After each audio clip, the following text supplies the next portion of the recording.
আমি অ্যাডভোকেট জুবায়ের। আজ আলোচনা করতে এসেছি খুবই গুরুত্বপূর্ণ একটি বিষয়, অনেক জনগুরুত্বপূর্ণ একটি বিষয়।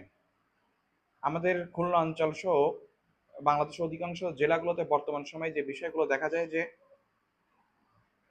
যে কোর্ট ম্যারেজ নামে একটি বিষয় আপনার প্রচলিত আছে। প্রকৃতপক্ষে কোর্ট ম্যারেজ বলে কোনো শব্দই নাই। অর্থাৎ এই যে কোর্টে গিয়ে একটা এফিডেভিটের মাধ্যমে ৩০০ টাকার নন জুডিশিয়াল স্টাম্প বা ২০০ টাকা, ১০০ টাকা, ৫০ টাকার নন জুডিশিয়াল স্টাম্পে যে বিবাহগুলো হয়, এই রকম ধরনের বিবাহ সম্পর্কিত কোনো বিধানই কিন্তু বাংলাদেশে বৈধ নয়। বরঞ্চ এই সকল কোর্ট ম্যারেজ নামক বিষয়ের উপর ভিত্তি করে কোর্ট অ্যাফিডেভিটের মাধ্যমে বাংলাদেশে বাল্যবিবাহের পরিমাণ বেড়ে যাচ্ছে।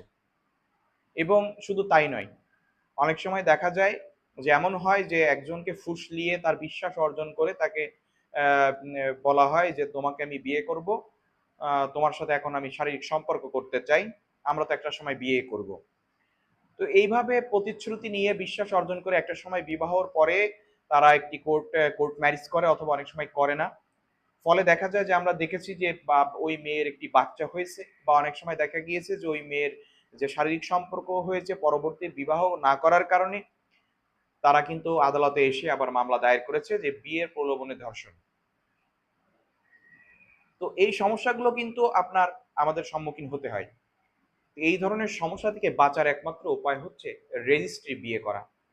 এখন এখানেও একটা বড় ধরনের প্রবলেম থেকে গিয়েছে যে বাংলাদেশে যে ম্যারেজের যে বিষয়টি বা অর্থাৎ বয়স বা এজ নির্ণয় করা হয়েছে, সেখানে কিন্তু বলা হয়েছে যে 18 বছর বয়স হতে হবে মেয়েদের, এবং ছেলেদের ক্ষেত্রে 21 বছর বয়স হতে হবে। কিন্তু এটা আসলে পরিবর্তন হওয়ার মতো একটি আইন। বাংলাদেশের প্রেক্ষাপটে মেয়েদের বয়স 16 বছর করা উচিত এবং ছেলেদের বয়স 18 বছর করা উচিত, আমি যেটা মনে করি। কারণ আমরা অধিকাংশ সময় দেখেছি যে বাল্য বিবাহ বা যেটাকে আমরা কোর্ট ম্যারেজ মাধ্যমে স্বীকৃতি দিচ্ছি, সেগুলো কিন্তু তুলনামূলকভাবে বাল্য বিবাহই হচ্ছে। অর্থাৎ যে ম্যারেজগুলো স্বাভাবিকভাবে রেজিস্ট্রির আওতায় করা সম্ভব হয় না, সেইগুলোই কিন্তু অভিভাবকরা অথবা কোনো কোনো সময় মেয়েরা তারা নিজেরাই কিন্তু এসে এই মেয়ের বয়স কম থাকার কারণে তারা এই এফিডেভিট করে।